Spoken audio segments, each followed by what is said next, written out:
everybody, welcome back to We Are the Batman. I'm Mike. And this is Matthew. Okay, so it's a lot to talk about. It's going to be a catch-up episode because, as luck would have it, I went on a work trip to Atlanta for a week. And everything happened. Everything happened. Everything. We had a new Blue Beetle trailer. We had casting announcements for Superman Legacy. Some other stuff has come out that we're gonna dive into. So today's a catch-up day, breaking down a lot of news. We said on Twitter we would comment on this casting this week, and then more casting came out, and so we said on Twitter again, give us a week. Mike's in Atlanta, so lot to get into. Some of it great, some of it less than great. Before we get into all that, Matt, how you doing? Let's just roll into news.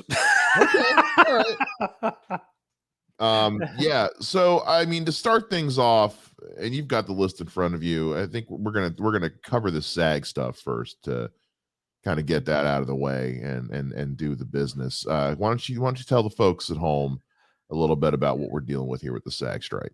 So, as we've talked about several times on this episode on the show, as you probably, unless you live under a rock, know, the WGA, the Writers Guild, has been on strike for, I believe, 2 or 3 months now, if around that time frame, depending on when this episode comes out.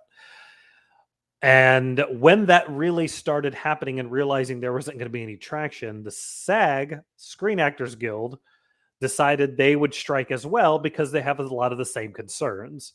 Being paid for streaming, AI is part of this thing. There's a lot of different levels that have that this strike is about. And it I don't want to say it boils down to money, but it definitely boils down to pay and fairness in pay, and that a number of people that are part of SAG can't even afford to live, let alone be part of giving up their rights as far as AI is concerned. Now, I think the AI thing is a little bit much, but ultimately my issue right now is this. Look, your writers go on strike. Yeah, technically you can't do any new movies, but it doesn't kill a lot of what things are going on as far as making a movie, press, blah, blah, blah, yaggity schmackety. You can still make a movie. You just have to make a movie with the script as is. You can't. Correct. That's what a lot we're talking about with Deadpool 3 was, because when you ad lib on set, whatever you decide to go with has to be written into what is essentially the final version of the script so that it can be submitted. Yes. Which is why with Deadpool 3, they were saying Ryan Reynolds wouldn't be able to do like his 1,000,001 joke takes because if they went with any of those, it'd have to be written into the script, and because of the writer's strike, they can't. Sure. No. I mean, yes, you're right. But Yeah. did they? Who knows? But all that to say, I knew the Screen Actors Guild was really, really thinking about doing this pretty much instantaneously after the writer strike began. Yeah. But I thought once it happened that the studios would get their heads out of their butts and go, oh, okay, maybe we really need to do something. At least negotiate, at least entertain what's happening. Instead, big instead. This is their super villain origin arc right now, because wow, the balls it took for these studios to make the kind of claims and demands they're making, I almost can't wrap my head around it. It's bad. Yeah. I mean, I know some of the details. I don't want to go too far into it, but ultimately the studios went, these people are crying. What is their problem? It's worth a Google, folks. It is worth a Google. Yeah. And just this, like, essentially calling actors crybabies, doing nothing to try and reassure people. And it just kind of looks like studios are just about keeping as much money as they can for themselves and not making sure that these actors are taken care of. And we're not talking about Tom Cruise and Brad Pitt, or we're talking about everybody that's acting on screen. Yes. So whether it's a Tom Cruise or a Brad Pitt or a Jennifer Lawrence, or your buddy Dave that works the deli that had a walk-on part in an episode of Community, like it's all of those. So I mean, the thing of it is like, look, again, Tom Cruise, Brad Pitt, these big names, they're going to be okay. They can't make any more movies, but they're fine as far as Leslie financially concerned. Leslie Jones from SNL and Ghostbusters and all that. I think it was on Twitter, put up a statement basically saying like she's lucky enough, she's in a position, the strike's not going to hurt her that much. She's got enough money coming in to survive. Most actors don't. Correct. Like when you look at the sheer number of SAG actors out there, most of them don't. So here's what it is that a lot of actors make their money on what's called residuals. Yeah. And what that means is that like I was in a movie and that movie like give me a film from the early 2000s. Let's say you were in Superbad. Okay, I was in Superbad. I'm one of the people at the party. I maybe have a line or two, even if it's like, "Hey man, what are you doing?"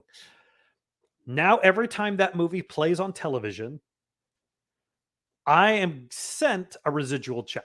And depending on how high on the hierarchy of the cast I am, that residual check could be $10 a month, or it could be $2,000 a month, or $100,000 a month, or whatever. Or in the case of some people who have been posting their residuals online, 32 cents. Correct. There are actors who are getting cents, not even full dollars in residuals for work they've been a part of. And what's happening now is that, 15, 20 years ago, 30 years ago, I was making $200, $300, $400 a month in residuals, or 4,000, because, remember, a lot of these actors have been in, maybe it's 32 cents for this film, but I was in 30 films. Yeah. So now I'm getting this much. Well, now that you see cable's disappearing, network television is done. All of these are now on streaming, and the streaming services are providing no data as to how much they're making, what viewing hours mean. So now you can't pay for that. Yeah. Because pardon me, what happened with network television is we are paying you because it's playing. And there's going to be national and local commercial content playing alongside of it. It's easily measurable through Nielsen ratings. Because a lot of and this is some inside baseball that even you might not be privy to, just because I work in television. Nielsen ratings are on their way out. Correct. I don't count it. There's a massive overhaul coming with broadcast television. I won't go into all the details about it. It's been a long going project, but basically, as more stations begin switching over to this new format, Nielsen ratings are going to go away.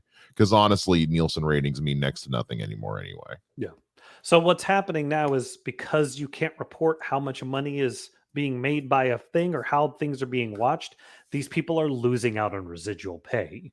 Yeah. It's what the writer's strike was about 15 years ago. It's what it's about now. And unlike before, the studio's like, nah, we don't give a crap. We ain't helping you guys. We ain't negotiating. Yeah. And unlike before, the actors this time are like, no, it's time. It's time. Because nobody wants to be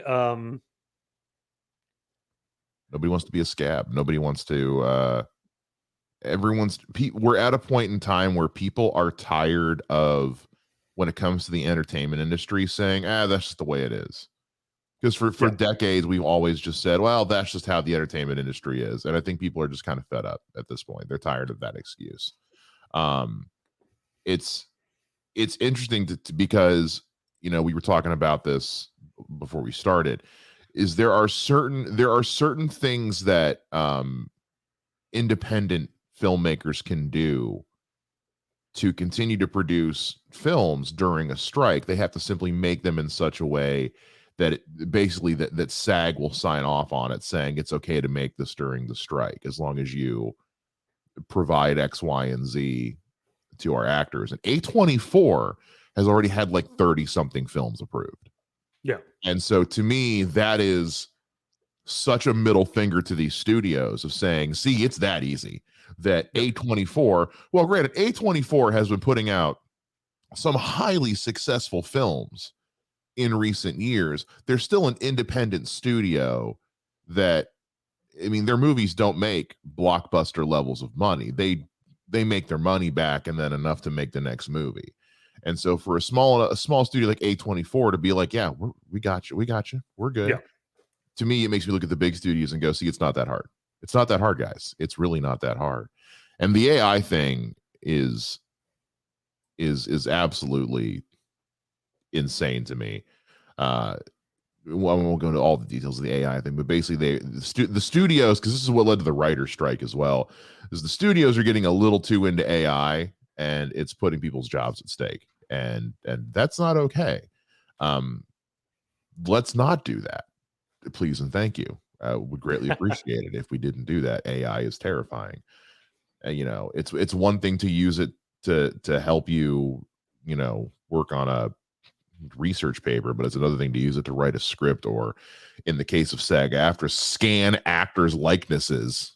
So you don't need them to be able to use them in perpetuity. Well, because that whole so the AI thing is basically what they were saying is the extras could come on, get paid for a single day's work, get their bodies and likenesses digitally scanned, and then the studio would then own their likeness so that they could use their digital likeness in any movie they wanted in perpetuity ever again, and they wouldn't have to pay these actors. But furthermore, which is bad enough on its own, but what people aren't taking into consideration is that means that then that actor can never go work for another studio, because, like, let's say they go, hypothetically, they go for an extra job at a movie by Universal Pictures.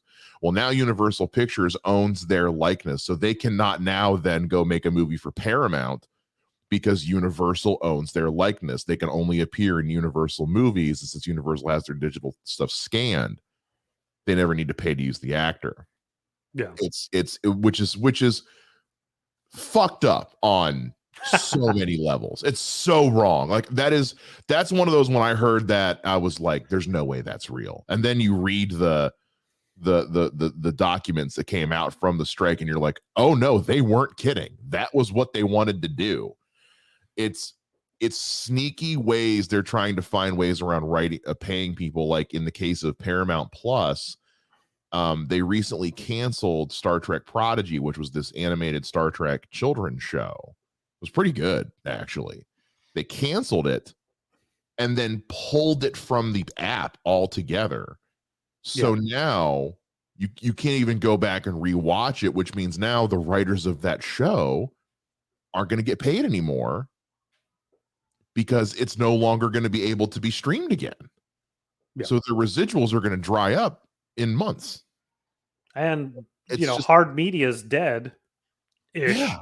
So there's some real serious negotiating. There's real serious, we need to address these issues. How this has not been addressed, like this is, I hate to be rewind too far back, but I'm like, how much did Disney give Scarlett Johansson to just finally shut up after the Black Widow fiasco? It was that was all, and I think that came up at least once or twice in conversations people have been having about this actor strike, of like, that shit right there should have never happened. Yeah, and that came close to being like that came close to people I think realize to being a catalyst for an actor strike, because it's like no, this you're not about, you can't you have to pay what you signed a contract. And the optics of that, and this is where I get into that, like the weird optics of that is, you didn't do that to Chris Evans, Robert Downey Jr., any of those other dudes. I wanna think it's happenstance that it just happened to be the Black Widow movie, but yeah. You hope to think that, because you don't want it to be the other reason that we're all thinking about. But the more you look into it, the more you're like, oh man, I was really hoping it was just a coincidence, but it kind of looks like you were full of shit. So because everything surrounding the Black Widow movie was a mess. So that movie should have come out 5 years sooner. Anyway, and it wasn't good, but it was fine. It wasn't awful. It was fine. As far as how all of this is going to affect us, so the SAG has made it abundantly clear: critics are not on strike. Correct. Actors are on strike. We're critics. We're pundits. We're guys who have opinions about things and want the entire world to hear our opinions because we think they matter. They do. They do. We're not members of SAG. We're not actors. So we are going to do our best to make sure everything that we do on this show is in is in the supportive spirit with the SAG strike and the Writers Guild strike as well. We are doing our best, but we are uneducated potatoes. So if we do anything in any way, shape, or form that violates the spirit of the strike, we apologize. We feel free to correct us politely, but we're doing our best. But as far as we can tell, everything we do is pretty much fine anyway.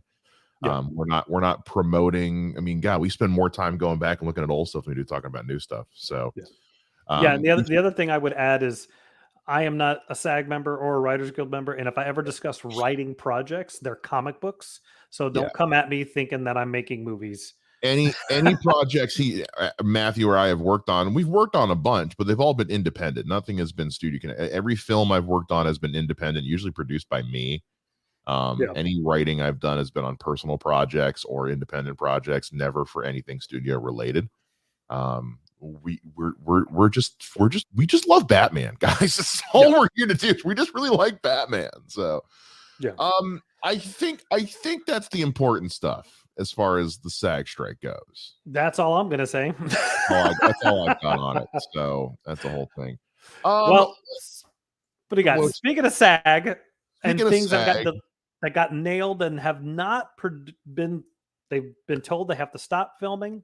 yeah, But right before, like 2 days before they had to stop, Deadpool 3, yeah. Ryan Reynolds, Hugh Jackman released a picture that broke the internet. Ooh, yeah, it did. It broke my brain. Oh, And it is Hugh Jackman finally wearing, after 20 years plus and 15-ish movies, or however many movies he's done as Wolverine, finally is wearing a Wolverine costume.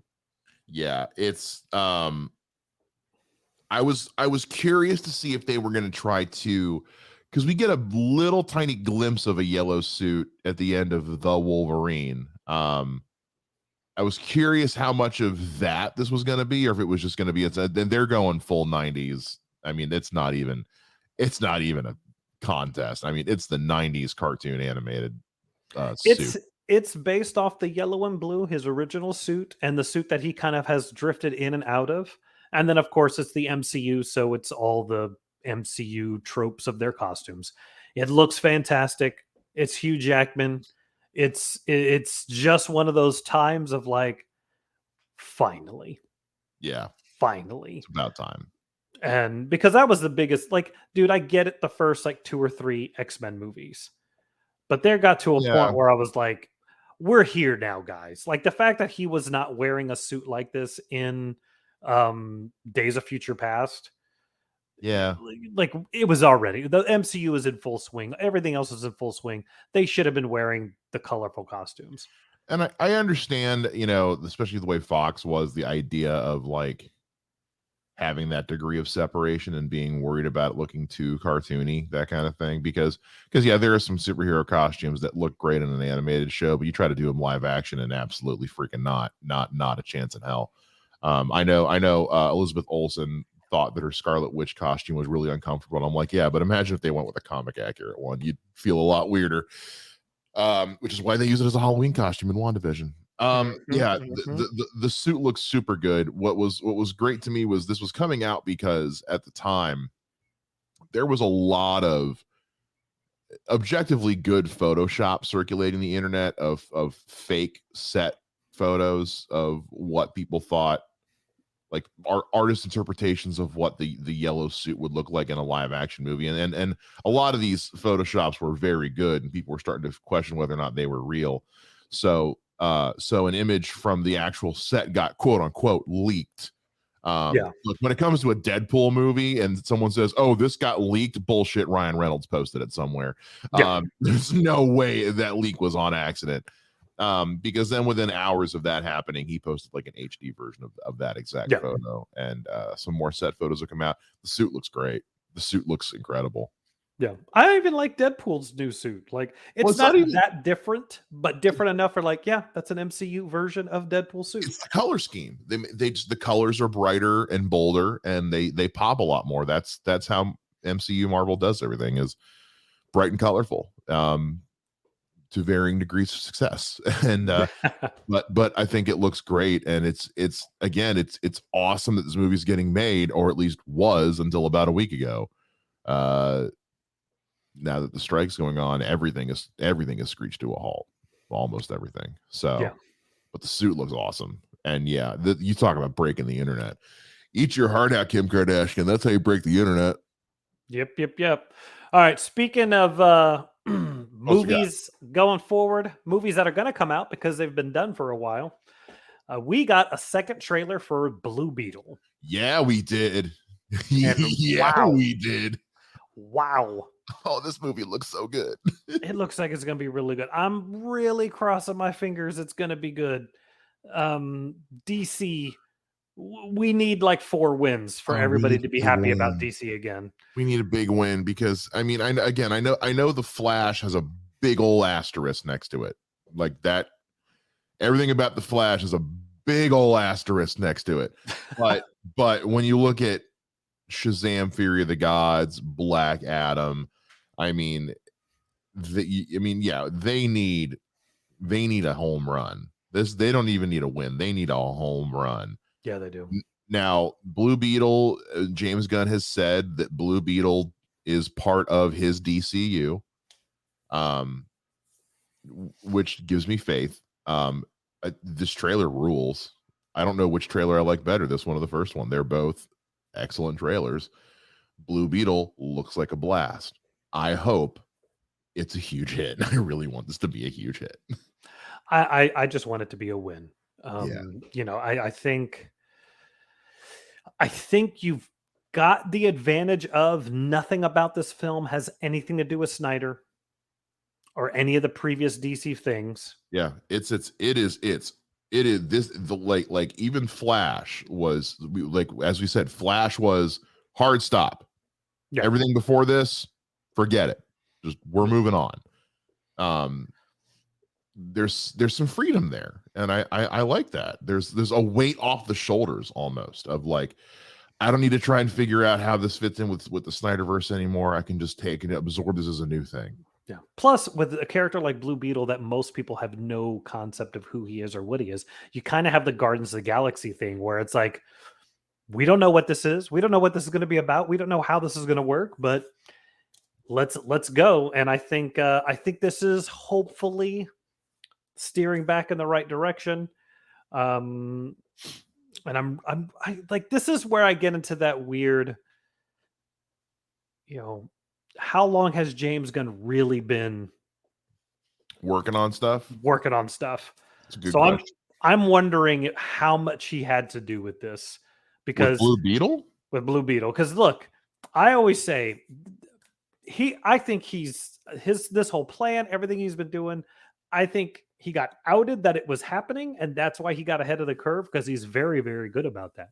But I'm kind of wondering, like, how long has he really been behind the scenes helping DC?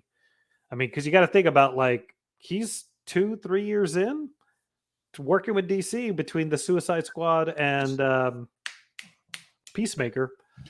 Yeah, it's true. So I'm really wondering if that's why this one's being a little more embraced by him, is he had something to do with it. But that's just me being the cynical theorist, conspiracy guy that I've been this whole time.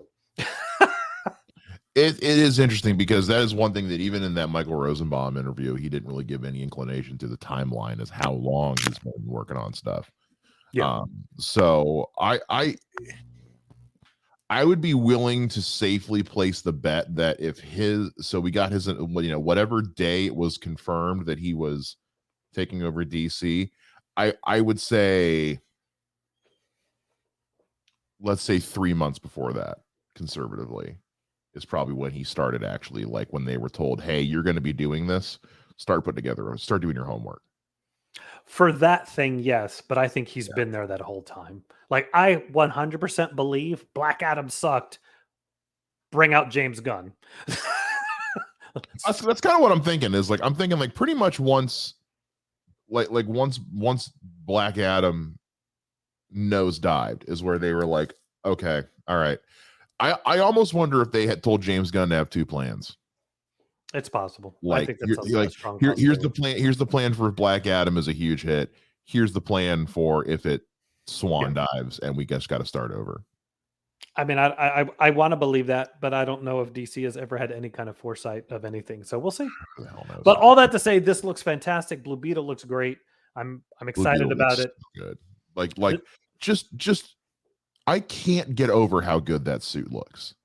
Yeah. You know, we were talking about comic and animation accurate suits with Wolverine. Blue Beetle's suit is one that can go so wrong so fast.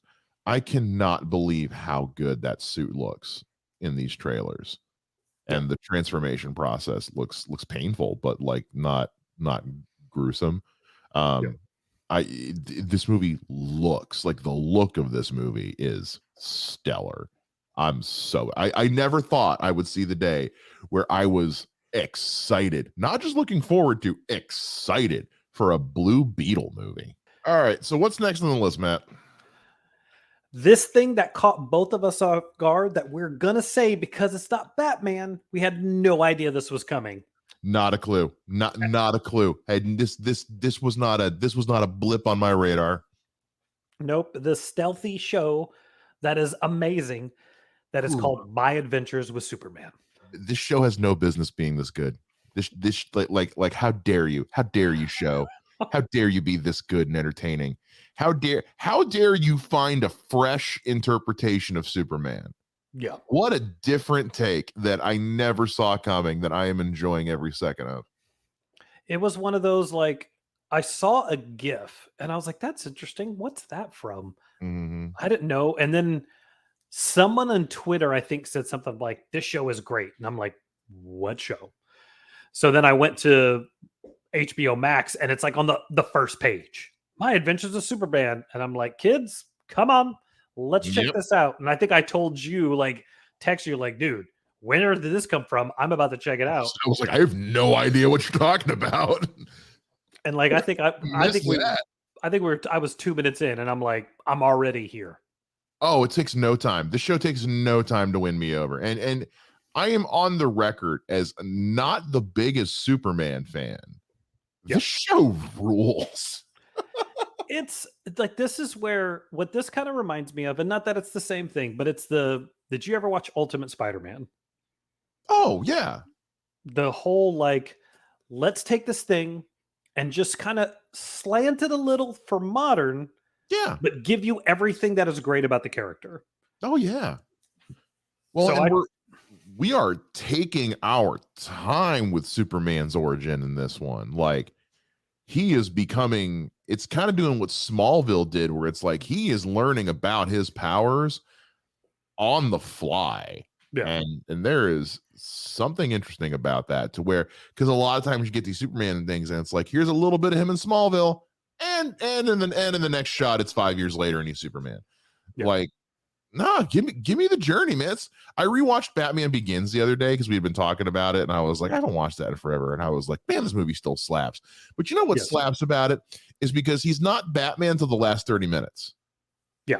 The rest of the movie is he's figuring out how to be Batman. Yeah. And it's also what I liked about Man of Steel, was like the whole movie was like he's not Superman till like the end of the movie. Prior to that, it's him figuring out his powers and who the hell he is. Like, that's the stuff I like.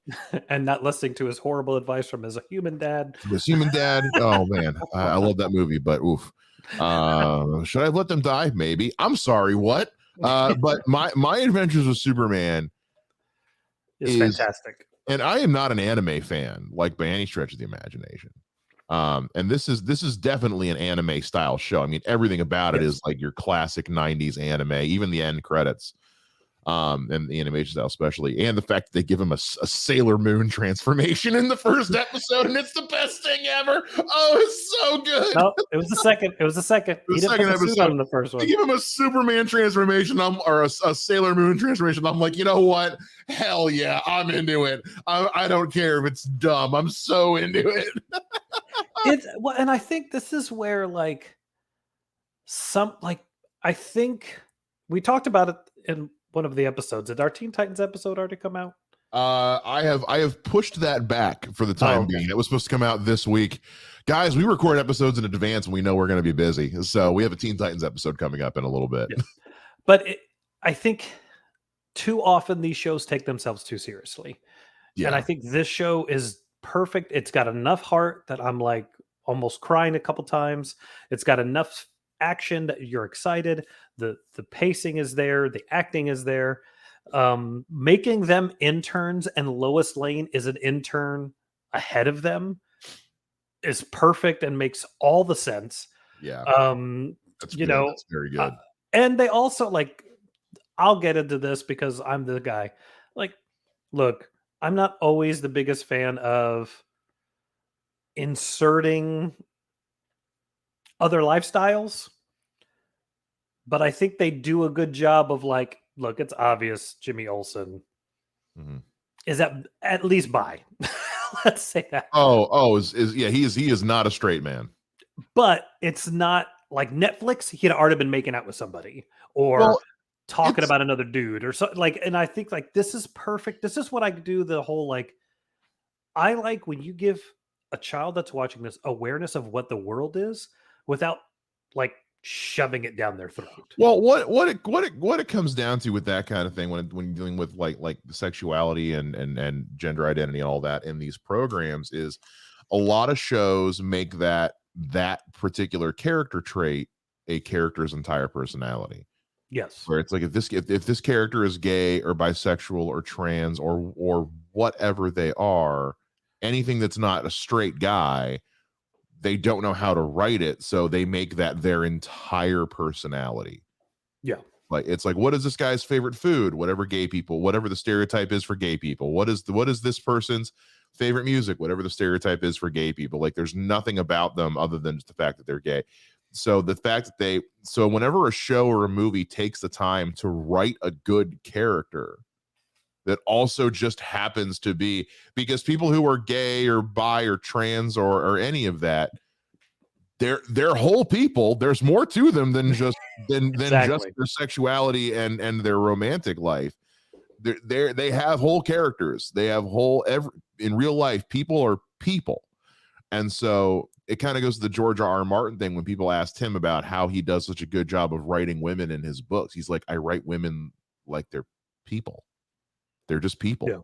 And Yeah. so yeah, I mean, this is the first time in a long time Jimmy Olsen in any medium has had a personality, because Correct. usually he's just either Superman's buddy or whatever the hell they were doing with him in the Supergirl TV show, where they were just trying to make him A hero. a hero, the hero they should have done with the dude from Arrow, but they never had the balls to do it. So this is the first time in a long time I've been like, wow, I give a shit about Jimmy Olsen. Haven't said that in 20 years. Yeah. And also, this is one of the few times I genuinely believe his and Lois's budding romance, because usually it's just he shows up at the paper, she's a bitch to him, and he's in love with her for some reason, and I can't figure out why. Like even rewatching the Chris Reeves movie, I'm like, I have no idea why he's into her. She is so mean and dismissive of him all the time. Why is he so into her? In this show, you get it. They butt heads, but they spend enough time together, vulnerable with each other as people, that you get why there would be it feels earned. Yeah. It feels earned. The chemistry's there. Like I just the fact that in 2 episodes of a cartoon they've done more to develop the character of Superman than any of the DCFU films ever did is insane. As much of a fan of the Snyderverse I am, even I'll admit, like Superman, like Man of Steel was a good start, but then it was a lot of setup for character development that we never really got with Superman. And so this exploration of his origin is but again, it's a fresh take on his origin. Like this is a fresh take on a lot of characters. They have thrown out the book. Oh, by the way, in that second episode, Yeah, it's Deathstroke. yeah, it's that I picked that up, and I also love that's Chris Parnell as the voice of Deathstroke. What a weird choice, but I'm also kind of into it because again, it's a fresh take on Deathstroke. It's a fresh take on every character. Yeah. I thought it was Sportsmaster, and I was like, "This is really weird. Why is he here?" It was something about the color palette on his suit that I was like, "Oh, that's Slade. Oh, gotcha. Okay." but Yeah. it's fresh takes on Inner Gang and Livewire and Silver Banshee. It's a fresh take on a lot of characters, and it's refreshing. I haven't been able to say that about a Superman property in a long time. Yeah. And also Jack Quaid crushing it as young Superman. I love Jack Quaid on The Boys. I love Jack Quaid in Star Trek Lower Decks.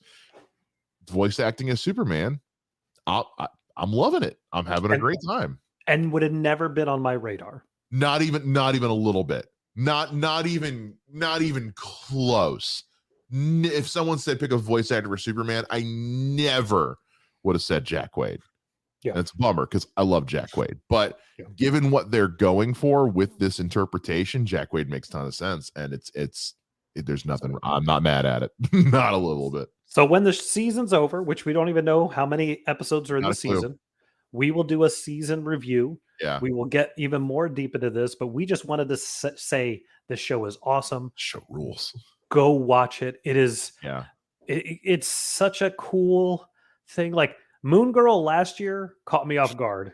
Yeah. From Disney Plus. Like I was like, I still haven't watched that. I remember you saying you really liked it. It's just a cool cartoon that just is fun and having a good time. And this is doing the same. Especially like Moon Girl's had so much leeway because nobody had any idea who she is. Well, it was more of a kid show too, wasn't it? Moon Girl? It's a little more like My Adventures is aimed at teen, but can be anything. Moon Girl's family friendly. Yes, it's family friendly. Moon Girl's a kid show. Mix, yes, but mainly because of the character. Like she is a little girl, so on the surface you're like, oh, a kid show. She's there to be a vessel for the kids that are watching it. Yeah, but this is a show we had no idea was coming, and it rules. This show is so good. Again, like it's almost offensive how good this show is. It really is. Kind of like I watch a lot of reaction content on YouTube when I'm bored, just to have something on in the background at the office. It's just something that's there to have on for background noise.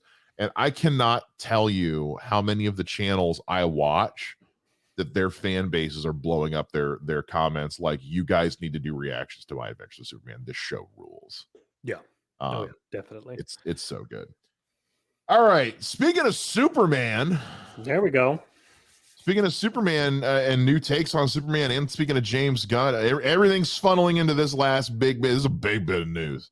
Mm-hmm. This dropped in the middle of my work trip in Atlanta, and we wanted so bad to talk about it last week, but there was no way I could make it happen. So we're a little late to this. But that being said, we've had a week to sit on it and digest and think about it, and I love everything about this. Matt, what's the big news? So there has been some additional DC casting news on Superman Legacy. Yeah. They announced 3, and then I think within an hour or the following day they announced a 4th. Yeah. So you have Edie Kathigi, I guess is how you say his last name, as Mr. Terrific. He was a character in X-Men First Class. He's been in a couple. Is he the guy who played Nightcrawler's dad? Oh, he played Azazel? I believe. Oh. No, not Azazel. He played the non-dot. I don't know. The guy who got killed instantaneously. The adaptive guy. Yes. Why am I blanking on his name? Damn it. Son of a bitch. This is gonna drive me nuts. I gotta look it up. Yeah, he's a Kenyan American actor. He was in. I'm looking up to see. What was his name in that movie? This is making me so mad. Why can I not remember what his name was? Darwin. Oh my God. There it is. Got it. Yeah. Oh, that took me a lot longer than it should have. I wasn't going to say anything. I couldn't remember. I was like, it's a scientific term. Oh my God. What is it? Yeah. So he's been, I mean, dude, the guy's been actively working for a long time. Yeah. He is. This is not a nobody. Yeah, he was also in the Twilight. He was he was Laurent, one of the bad guys or something. Everybody was in those movies. Yeah. Our current Batman was in those movies. So very true. He's been on the Blacklist for a while, which I still need to watch. I've heard the Blacklist is pretty awesome. But I'm not sure which one that is. The Blacklist. It's an NBC show. Okay. But yeah, so he's been cast as Mr. Terrific. Yep. Um, Odd choice of character, not actor. Character. yes, yeah, we'll get there here in a second. Yeah. Isabella Merced has been Merced. cast as Hot Girl. I like her She a lot. I she like was her a lot. in the second Sicario movie. Yeah. She was Dora and Dora the Explorer. Which I will say, having finally seen that Dora movie, for what it's trying to be, not bad. I have a huge issue with something to do that we won't talk about right We now, will and I'll talk talk about about it later. But the movie itself is very, very good it's fine. Yeah, for a for what it is. for a cheeky take on Dora the Explorer, it's fine. It was a great movie to watch with the kids. Yeah. And then the big one that I was excited about Woo! was that Nathan Fillion got cast as Green Lantern. Yeah, and for he an did. hour, we were excited. We He were was Hal excited. Jordan. It's finally doing And it. we And went then back and reread it. I'm like, wait a minute. No, he's Guy Gardner. Guy Gardner. And Okay. what was my comment to you? Do you remember? Well, I guess if he's going to go full Captain Hammer. Yeah. Like, oh, okay. Here's the one through my head as soon as we said that. Take Captain Hammer and Mal from Firefly. That's Guy Gardner right there. Oh yeah. That's Guy Gardner. There's no doubt in my mind that Nathan Fillion can be a good Guy Gardner. Oh yeah. Like it actually kind of makes more sense than Hal Jordan when you think about it. Depending on the way he does it, yeah. And then the final one is a guy named Anthony Kerrigan, and I got excited about this one. Metamorpho. Yeah, Anthony Kerrigan. So he's one of those guys who he's very good, even if what he's in is not very good. Because he was Zaz on Gotham, and the less said about that, the better. But he's also been on Barry, which is the show that Bill Hader has been doing for HBO, and that show is amazing, and Kerrigan is very good in it. I like him a lot, and we all know my feelings about Metamorpho because I love The Outsiders, and that's why my first comment when I saw this, and James Gunn has yet to respond to my tweet, but was, how many times in the movie is Metamorpho going to die? Are we going to try to break the record? Yeah, exactly. Especially if Grant Morrison's involved in this writer's room, it's like, cool, how many times are we going to see him die? I want to see him die a lot because that's what Metamorpho exists to do, is to die and come back. Yeah, it's pretty ridiculous. But no, I'm excited. Yeah. In a way, like Nathan Fillion, I'm always excited to see him show up. Yeah. Isabella Merced, she's been good in everything I've seen her in. She's very good. Yeah, she's a very good young actress. The Edie guy is Mr. Terrific. Sure. I don't know him well enough. Yeah. And I don't have a strong Mr. Terrific fixation that I'm going to go, oh man. Yeah. Mr. Terrific's not a character that I'm necessarily dialed in for, because the last time we had him was in the Arrowverse, and I was not happy with how they did Mr. Terrific. No, that was dumb. It was not good. It wasn't the actor's fault. It was just the way it was written was not bueno. I haven't seen enough of his stuff, and the stuff I have seen is like Twilight and not Atlas Shrugged, but X-Men First Class. So I'm gonna need to go back. Kind of like the same thing with our Superman actor, is like, man, I got stuff to watch because I can't say a whole lot here. Yeah. And then Anthony Kerrigan is Metamorpho. I've never seen a casting where I'm like, oh yeah, no, he looks just like. Yeah, that tracks. If you're gonna do Metamorpho, if it's him or David Desmalchin.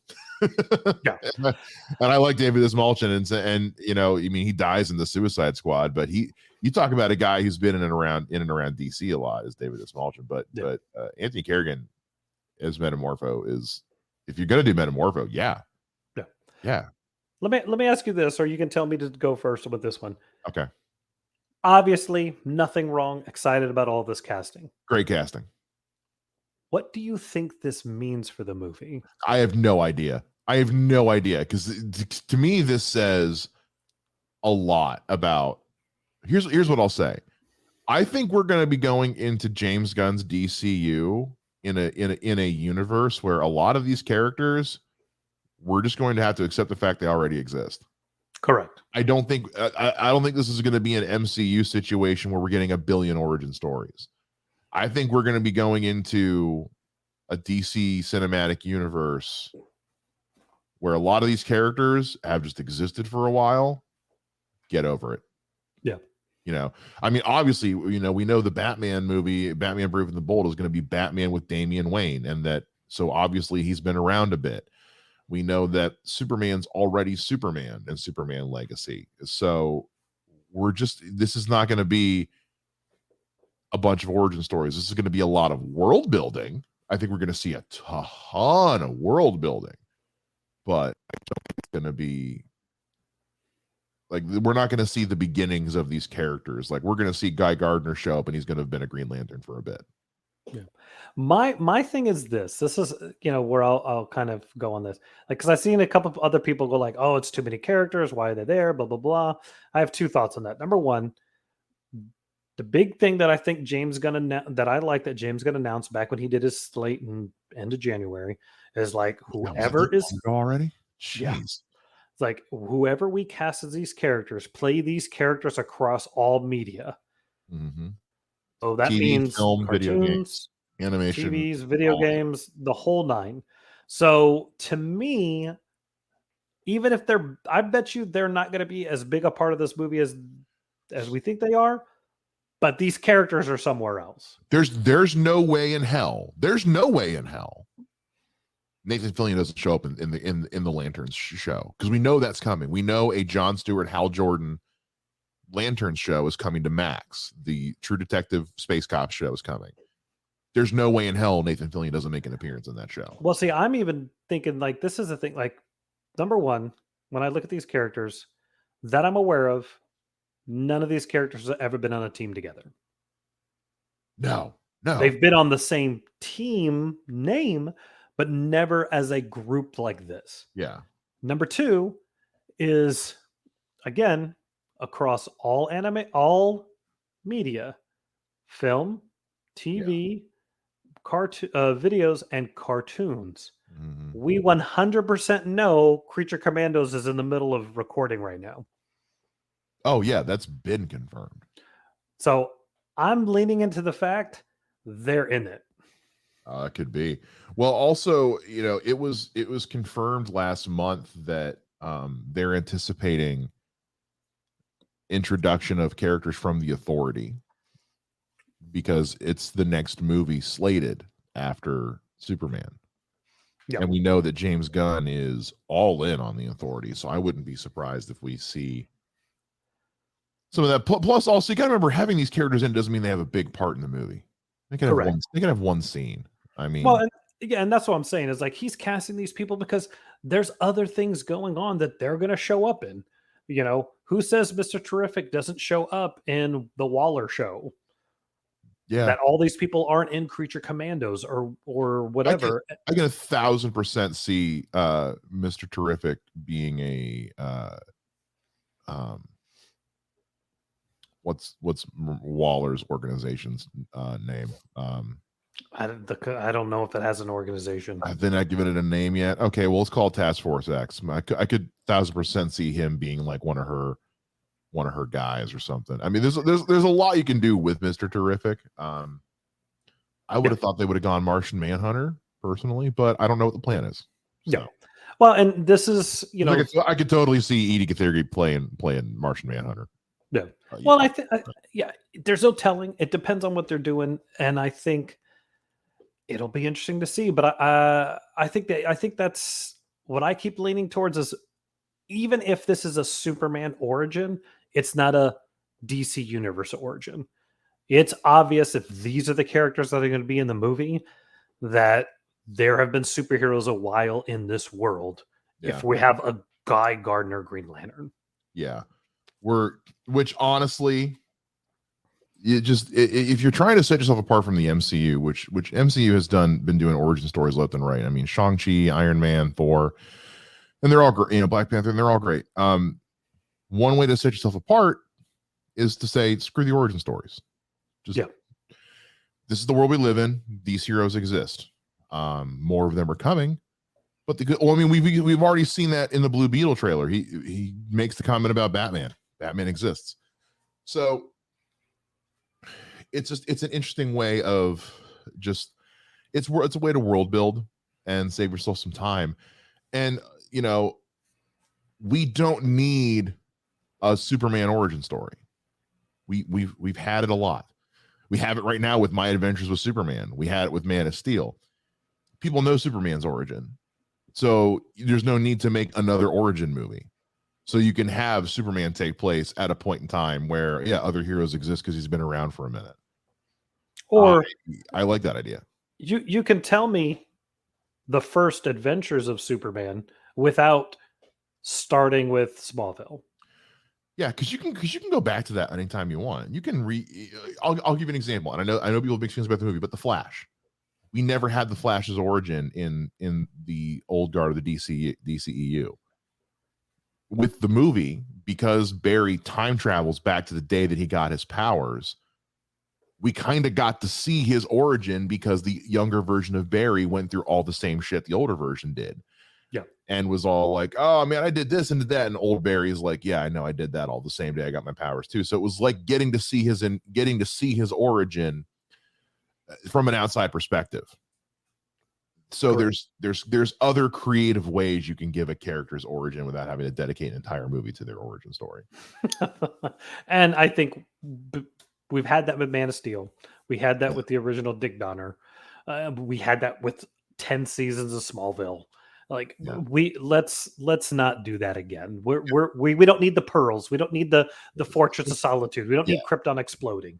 Let's Same just with Batman. get there. Batman, we know. Well, they learned a lesson with Spider-Man too. We didn't get an Uncle Ben sequence with Tom Holland, and even with Matt Reeves, the Batman. Like, yeah, his parents' death is a part of it, but we're not living in the popcorn and pearls scene.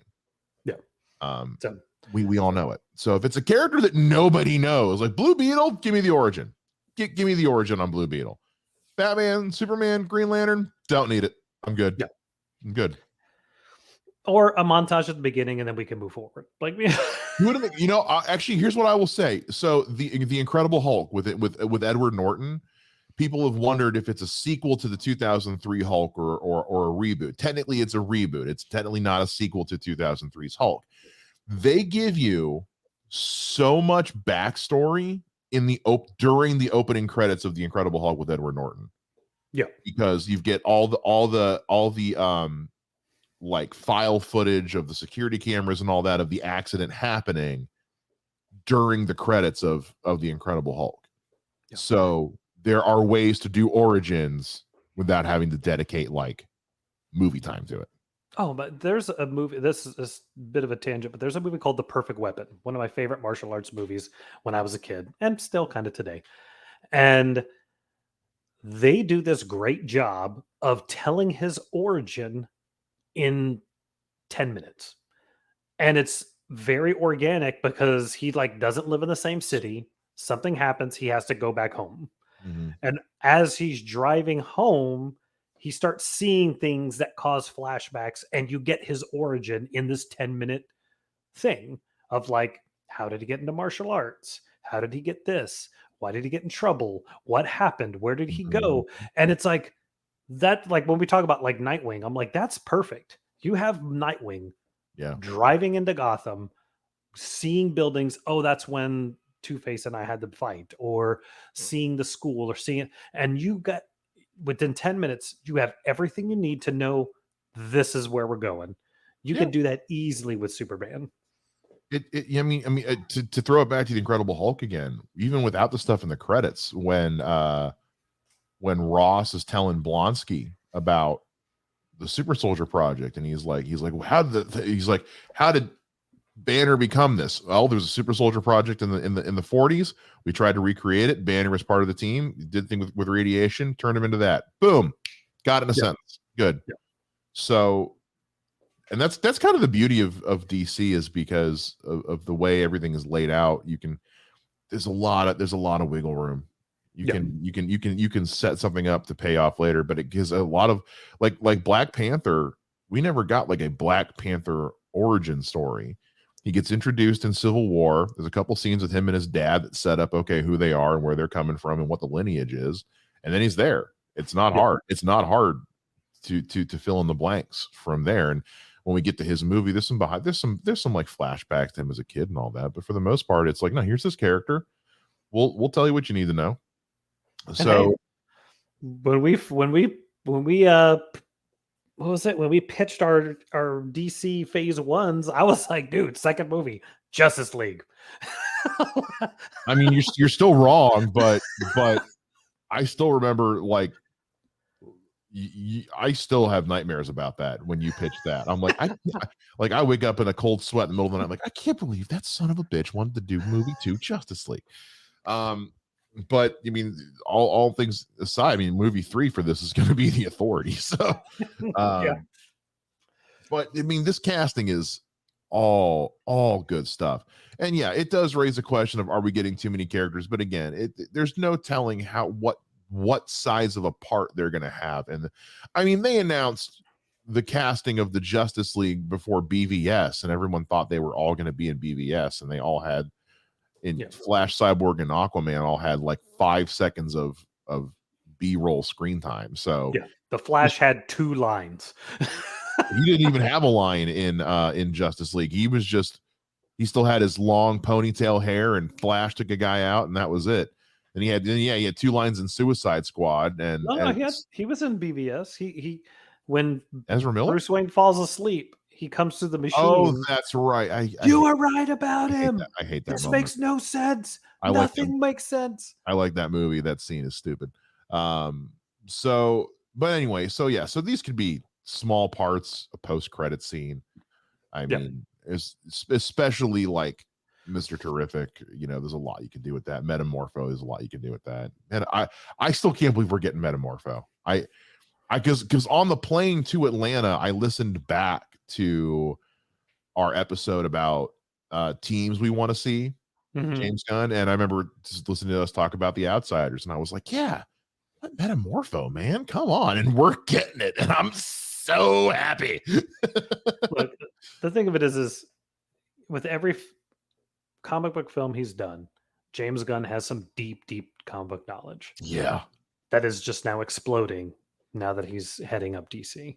The other thing I wanted to cover was, and I think these tweets as well, is I really like that. I think it was James Gunn or it was DC, one of the two.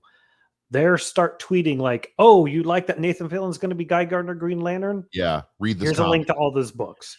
Here's Hawkgirl." DC has been all about hyping their comics back up since last year. We talked about it at the end of 2022, how DC was really going hard with comics in 2023. They pitched all these new series they were going to start doing. When the Batman came out, they put out that box set of here's the 3 comic runs we used to inspire this movie, and they did it for Black Adam. And now they've been doing it at the end of all their trailers. Like, oh, you want to watch Black Adam? Read these 3 books. You want to watch Blue Beetle? Read these 3 books. You want to watch, The Flash? Read these 3 books. I love that. I love that so goddamn much. And I wish Marvel would do the same thing. I wish Marvel would get on that train, because DC has realized with this year, comics are the reason we're here. And if we're going to be taking adaptations of our comics, we should encourage people to go read them and double dip a little bit, because you got to make that money. It's good money making. And as somebody who loves comics, it also just makes me happy, because it's like, oh, cool, now I know what I'm reading next. Yeah. That being said, I still have not been able to get my hands on a single of those Blue Beetle comics, because they are sold out everywhere. Check eBay, brother. eBay's always the best place to find it. I did. People were selling for like $150, and I was like, eat my whole ass. Absolutely not. Yeah. So I saw that you sent me that on Twitter, where it's like, they're saying, hey, you guys are excited about Guy Gardner, because I'm sure a lot of people saw the headline, Nathan Fillion playing Green Lantern. Oh, he's playing Hal Jordan. It wasn't until you read it, you were like, wait. Yeah, I thought I called my wife. I was like, guess what? And then a little while later went like, wait a minute. It didn't say Hal Jordan. It just said he was Green Lantern. So then I went back and I think I messaged you like, oh my gosh, he's going to be Guy Gardner. And I had just read it about, like, right as you were messaging me that, I had just noticed that. And I was like, wait a goddamn. But also, it's one of those things where the more I think about it, the more I'm like, no, that tracks. That actually tracks. Because I just did a rewatch of Firefly and Serenity, and Dr. Horrible's sing-along blog is a goddamn classic. Yes. So if you look at Mal and Captain Hammer, that's Guy Gardner. 1,000%. Oh yeah, have I not sent you that picture of Race and I dressed up as Dr. Horrible and Captain Hammer? No, but I was Captain Hammer for Halloween in college. Shaved my beard and everything. Printed my own T-shirt. Went and found some like Darth Vader black gloves at like a Halloween store. Wore some cargo pants. Yeah, it was great. I'll find that picture and send it to you. So good. It's So hilarious. good. All right, man. Well, that unless you got Ooh, something else, that's all I got. That's a lot. We talked about this for a while. It was a lot to get through.